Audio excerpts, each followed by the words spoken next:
Welcome to another True Mixing Secrets of the Pros.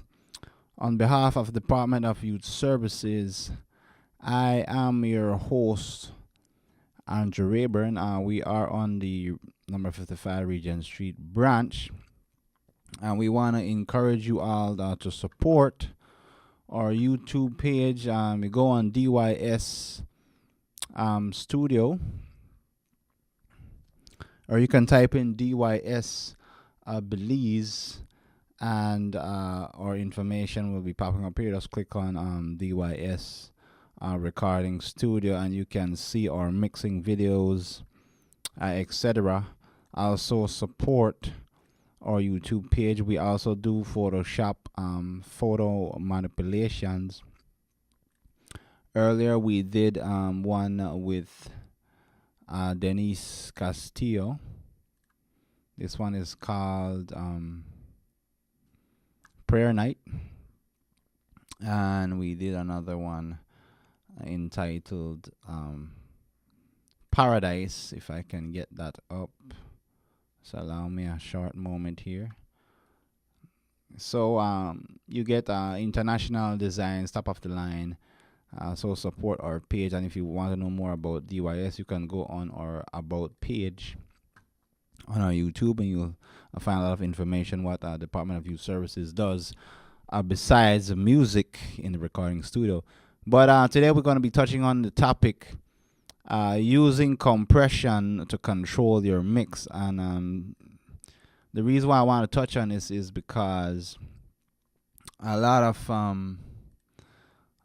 engineers, it takes a while to understand the different types of compressors and the advantage they give to our mix, right? I'm using I'm using some from T-Rocks. I'm using some from Waves, some vintage, some clean compressors, some up compressors. A lot of these stuff, even the bus compressor from T-Rocks. And the reason why I want to touch on this is because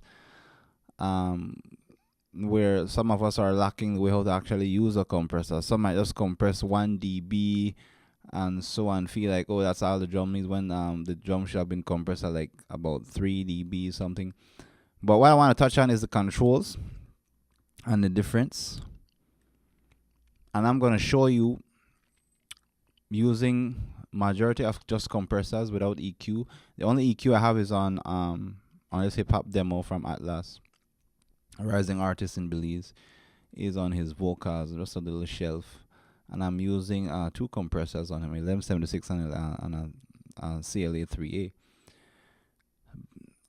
The basic tools of a compressor is we have the ratio, which determines how hard the compressor is going to work and be sensitive to the signal coming through it.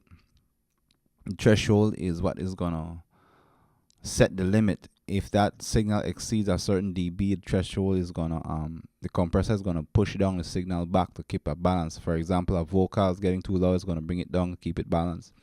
The attack is on the transients, right? So if I increase the attack to a long, let's say 30, the drums might get more punchy. If I bring it down to 1, the attack gets fast, meaning the drums might sound a little bit more crushed, you can say. The release is just like it says. When the drum hits the compressor, the release time, the compressor holds the signal and lets it go again and waits for the other signal. And we have the auto here, and the sidechain high pass on some of them is I can let the compressor ignore 60 to 500 kilohertz and compress what is above that. And we have the makeup gain to boost the overall volume, because compressor will reduce the volume. And you can see in this other example here, the T-Rocks classic compressor, I have the sidechain filter, which is similar to the high pass here, and I can pick the frequency. I can set the attack time, release time. This one has a built-in stereo enhancement, the ratio. It has no threshold. What I have to use is the input drive to drive the signal into the compressor. It has its own threshold you can save by utilizing input drive. This one here is similar to the same thing. We have the input, ratio, attack, release, compression, which will be the threshold, how much it's gonna compress. And if you look at the CLA, we just have two knobs: peak reduction, which is the threshold, and the gain, which is the input drive. So the compressor has its own attack and release, and you can set it to a limiter or a comp mode. Same thing with the CLA 76. So once you understand these things, right here we have the clean Renaissance compressor, ratio, release, attack, threshold. You have everything here, and the vintage one gives you color and such. So, but enough of that. I'm gonna compare. First of all, I'm gonna turn off these compressors here, and I'm gonna let you hear how compressor can play a major role compressing the mix, controlling the mix actually. So let's play our song. Let me boost the volume. Even tripping, I'll be here with my team and team section. Ain't nobody ever tripping about it. I could tell them right now we gon' get about it. Out the struggles, out the strain, I could tell them that we gonna get it, headed to the top. And I could tell them that we never missing. I'll be right here though. Let's compare another song. Tell them I'll be that terror bird. It's all about you. Ain't no worries you gon' do you. Roll through the old hood just to swoop. Check you out, you lean your crew. Pulled up in the boot, got it. Right now, ain't nobody could ever stop us. I'll be right here though. You can hear the vocals trying to fight. It's fighting to try and stay in the front, right? So let's get straight into it because I don't want to take too long.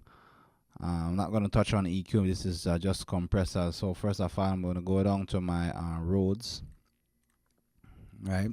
Let's play the Rhodes, and I'm using the R compressor to control it. So I'm going to turn it on. So I'm bringing down the threshold here. I'm setting the release to about 256. So every time the keyboard hits, the compressor is going to grab that, and we have that smooth transition, adding a little bit of punch before, after. And guys, a tip, when you're comparing with your compressor or any plugin, always compare at the same volume level. Unless you want to use a compressor to gain more level, you can do it before and after, but majority of the time compare the same signal level of the instrument with the compressor output level. In this case, I had to boost the gain to about 2 dB to make up the gain to compensate for it. So if I drag threshold down, it's gonna really compress, but I want the compressor to breathe, right?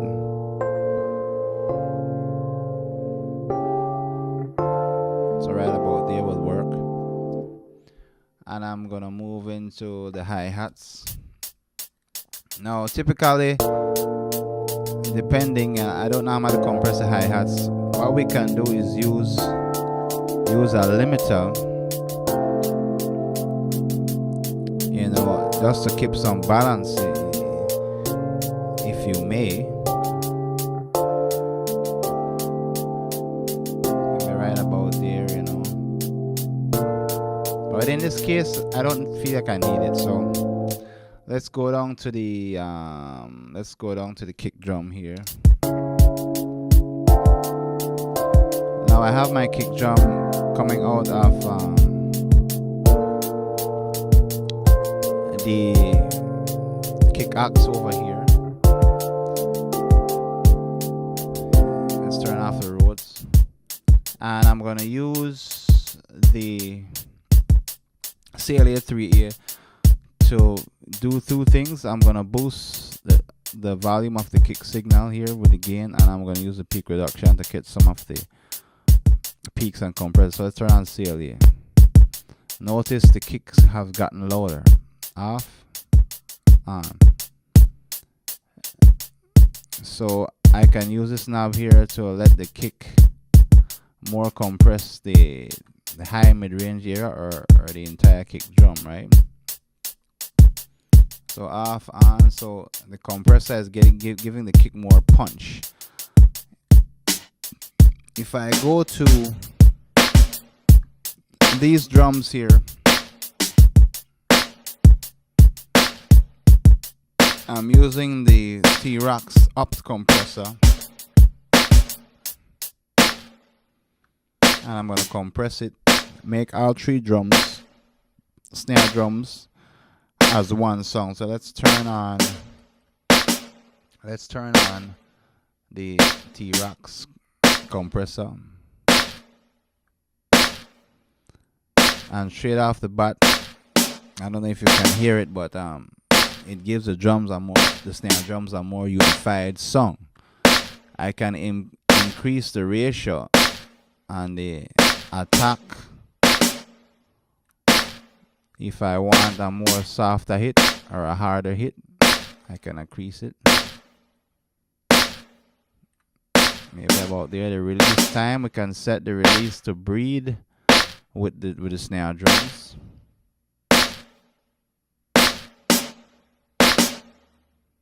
So before, after, you can hear, and this compressor works beautifully. So let's move on. And I have the bass here. I'm using two compressors on this bass. The reason why one is going to give it the volume and the other one is going to control and give it some more low end, right? Let's turn on the classic compressor.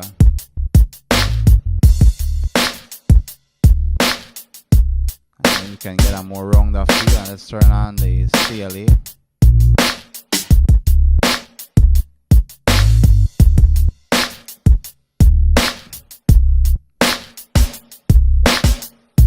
And then I have this ear loop here.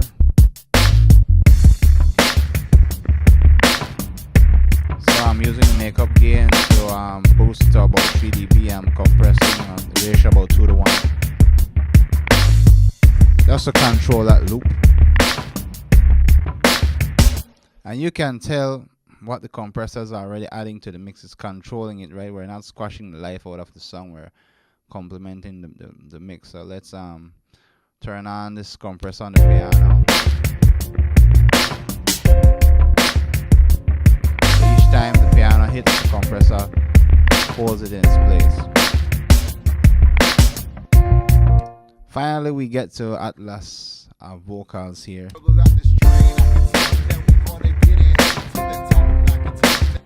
So what I did, I used two compressors. Let's use the CLA first. Then we're gonna use the 1176. Couple fakes be on the way with us, but we spotted them out and take them out of the pictures we cropped them. I could tell them right now ain't nobody. So what I'm gonna do is I'm gonna engage the EQ just so we can hear it a little bit more clearer. Nobody could ever stop us. I'll be right here and we ready for whatever they throwing at us. Truth is, now what I like about 1176 is that the Blue Stripe version adds character and excitement to Atlas rap vocals.